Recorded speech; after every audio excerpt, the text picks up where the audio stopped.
Hey guys, it's me Nas, and I'm going to give this SmackDown review. This is episode 5, if I'm not mistaken.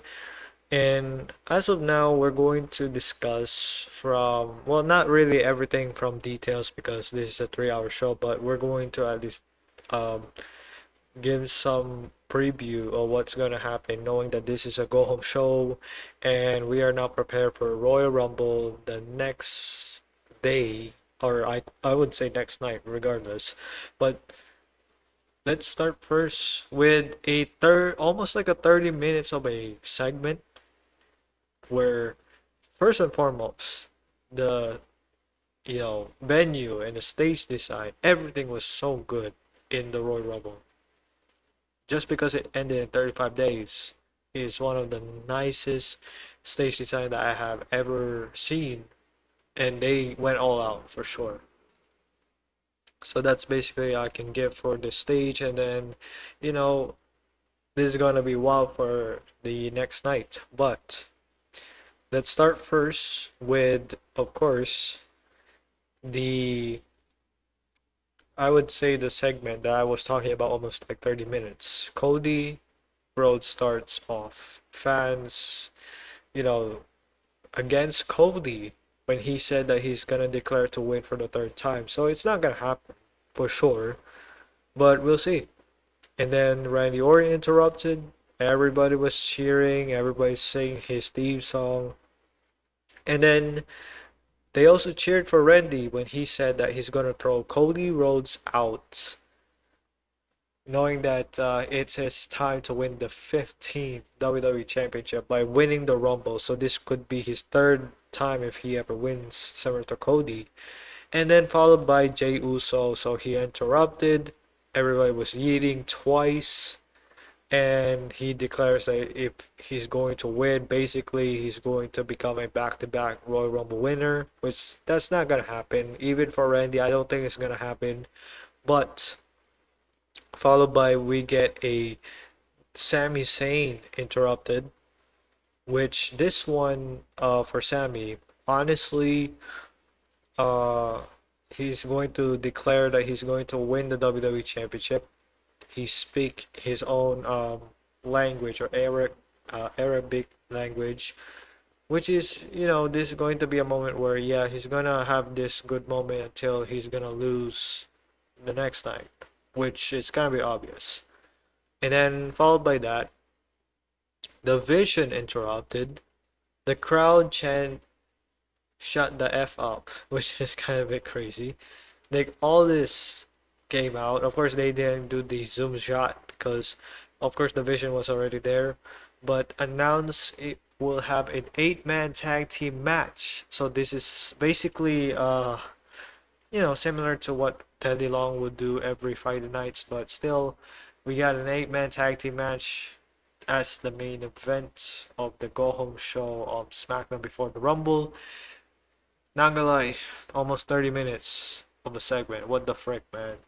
But at the same time, you know, uh, honestly, the build up to this Rumble wasn't that even like make me want to watch it. It's similar to like what I guess last year or some sort.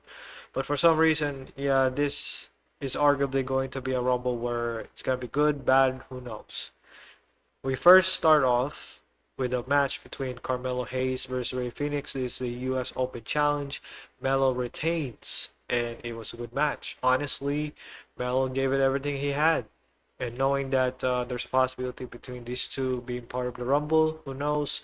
But yeah, this is a good match, and they basically open the show with a good amount of, you know, to way to start things in the right direction.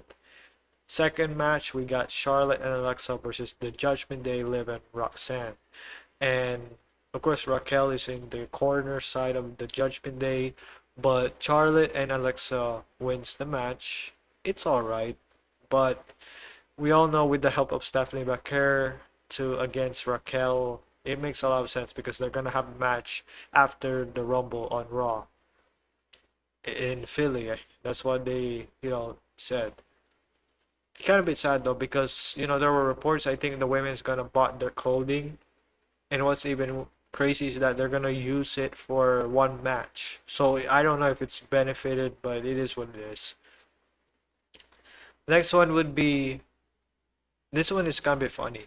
So the Axiom entrance, there is a nameplate botch that happened again, which is what the frick. And this is $1 billion company. How the hell did you screw up again? And of course, good luck to Braun Breaker, because if this is official, he's now the number one entrant on the Rumble. So he's going to be an Iron Man. Oh man. But if they're gonna change it, well, I don't know what the hell did they do. So after that, we get a Axiom versus Johnny Gargano of a match that Candice LeRae was announced that she's not gonna be part of the, in Johnny's corner, and Axiom prevails. He wants the match. It was alright, but at the same time, he got the mask. It's kind of interesting that they did where, so basically, he had the mask that was taken. Once his mask in the ring, the red one was taken off. He wears the blue one, and he basically, you know, get the win. Good for him. Followed by that, we get an AJ Styles segment that was interrupted by Gunther. And people thought, oh, they're gonna brawl. No, basically, this is how a heel would do in this day and age where Gunther's not gonna fight. So of course he'll be prepared for the next night. But he did say that he's going to make AJ Styles tap out. If that's true, well, we're gonna see. Then the next one, we get a fourth match, which is The Miz versus Ilya Dragunov. Ilya wins. It was alright. Knowing that this match took a bit, not that too short, but it was alright of a match. And I feel like Ilya got his revenge, I think. But there's a possibility we'll see that in the Rumble. But who knows? And the last one is the main event. Division versus the all baby faces of the Stars. And all of the baby faces of the Stars wins by disqualification. So yeah, Drew McIntyre interrupted, and he basically, or sorry, he was interfered, and then he beat Sammy, only for Jacob to attack to Drew, and got, you know, Sammy kicked Drew, only for Drew, for Cody, sorry, only for Cody and Sammy held the belt, and then Braun Breaker speared both of them as the show ends. Overall, in my opinion, I think the US Open Challenge was great. The main event was a bit like, I don't know, like, supposed to be, it was a good match, I think, to some, but it's like it ended up with the ending where, yeah, people kind of exchange blows until the last man standing. So there's a possibility that Braun may going to win the Rumble, but who knows? It could be him, it could be Roman, and that's all she wrote. Also, I want to add in, this is kind of a bit funny because Roman Reigns talked about this in the Pat McAfee show, that it took 2 years and there are no stars that were built. So basically, this is all on Triple H's decision. I just don't know why would you not build up two talents immediately when the person who's still part of the WWE is still waiting for the right opportunity to, you know, wait for those stars to be made so that they will, be the one responsible if the guy who is popular is out. So it wouldn't make a lot of sense why right now WWE Triple H don't know when he's going to build the talent or the young talent right now. Even if they started now, I feel like it's a bit too late. I feel like they should have at least done that a long time during 2025, but it is what it is. We'll see. So that's basically my SmackDown. I didn't give a lot, and I know that there are some segments or interviews that happen backstage. I don't need to go full detail on them, but you know the drill. But overall, it's like, this SmackDown is kind of a bit like, I don't know. The go home show is like, I don't know if I could feel like makes me hype for the next night on Royal Rumble. But still, we're going to have the 39 Royal Rumble once again. Who knows? This could be a good Royal Rumble, but if it's a bad one, well, what a way to start 2026. That's all I can say. So thank you for watching, guys. And that is basically your episode 5. We will see each other in the next episode.